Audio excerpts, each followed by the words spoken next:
کہ علامہ اقبال ملت اسلامیہ کی بھی احیاء کے علمبردار تھے اور اسلام کی نشست ثانیہ کے بھی علمبردار تھے. یہ دونوں چیزیں ان کے ہاں بیک وقت موجود ہیں.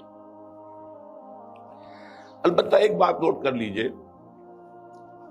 کوئی انسان بڑے سے بڑا مفکر ایسا نہیں ہوتا کہ ابتدا ہی سے اس کا فکر پختہ ہو. اسے منازل میں سے گزرنا ہوتا ہے. لَتَرْكَبُنَّ طَبَقًا عَنْ طَبَقٍ، درجہ بدرجہ آگے جانا ہوتا ہے. یہ معاملہ انبیاء کا ہے، رسولوں کا ہے، جن کو اول روز سے ہی اللہ تعالیٰ کے ساتھ جن کا رشتہ قائم ہوتا ہے وحی کا. لیکن غیر نبی کوئی بھی بڑے سے بڑا انسان. چنانچہ علامہ اقبال کی زندگی کے بھی 4 ادوار کا میں ذکر کرنا چاہتا ہوں.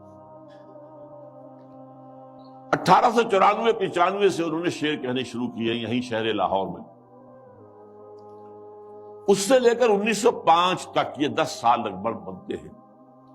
وہ ایسے ہی ایک شاعر تھے جیسے بہت دوسرے شاعر ہوتے ہیں.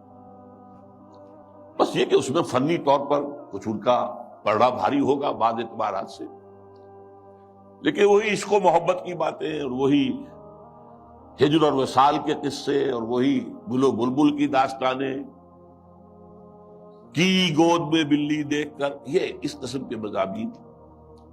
اور اس کے ساتھ اس وقت وہ ایک انڈین نیشنلزم کے بھی علمبردار بن کے سامنے آئے.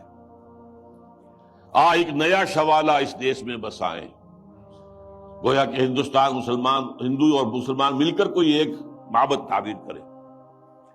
شاید یہ صدائے بازگشت تھی اکبر کے فلسفہ دین الہی کی، یا پھر اس کے بعد راجہ رام موہن رائے کا جو مجلس ایزدی تھی، برہمو سماج. ایک نیا شوالہ اس دیش میں بسا. اور اس میں سے یہ بھی ہے ترانہ ہندی، سارے جہاں سے اچھا ہندوستاں ہمارا، ہم بلبلیں ہیں اس کی، وہ گلستاں ہمارا، وغیرہ وغیرہ. یہ 2 نکات میں نے آپ کے سامنے نوٹ کیے ہیں. یہ ہے 1905 تک کا وقت. 1905 سے لے کر 1908 تک 3 برس علامہ اقبال نے یورپ میں گزارے ہیں، برطانیہ میں اور جرمنی میں. اس دور میں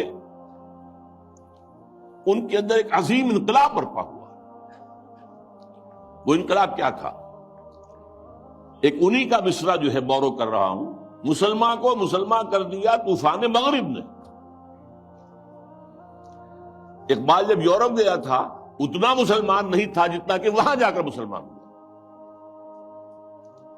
یہ ایک بڑا نیچرل ری ایکشن ہوتا ہے اگر کسی شخص کی ابتدائی اور بنیادی تربیت کے اندر دین کا عنصر موجود ہو، جیسا کہ علامہ اقبال کے ہاں تھا.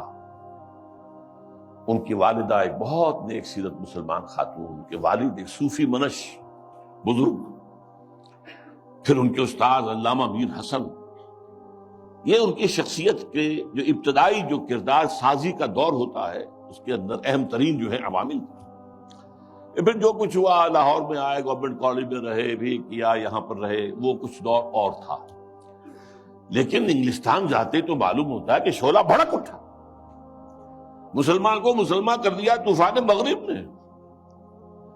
پھر وہاں کے فلسفے، فکر، نظریات، اس کا جو مطالعہ کیا تو اس میں خود اپنی کیفیت کو بیان کیا ہے کہ عذاب دانش حاضر سے باخبر ہوں میں کہ میں اس آگ میں ڈالا گیا ہوں مثل خلیل علیہ الصلوۃ والسلام.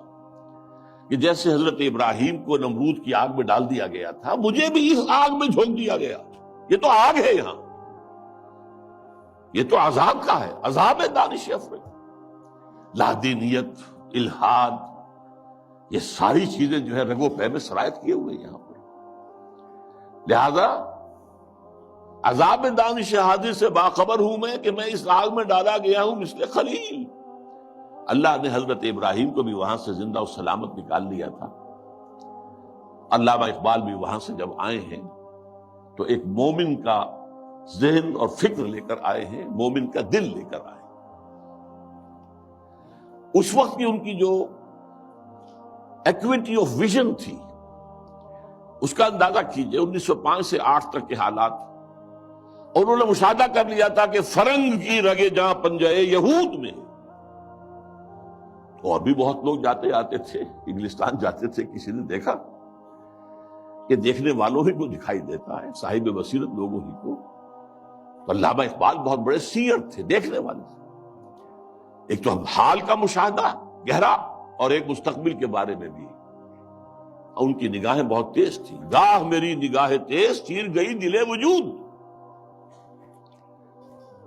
اس کے بعد سن 8 سے 1938 تک 30 برس. اب یہ ہے ان کا وہ دور جس میں اگرچہ انہوں نے شاعری کو جاری رکھا ہے، شاعری کی ہے، لیکن ساتھ ہی یہ بھی کہا ہے مرا یاراں غزل خانے شمردند، مجھے خامخواہ لوگوں نے شاعر سمجھ لیا ہے، غزل خاں سمجھ لیا ہے.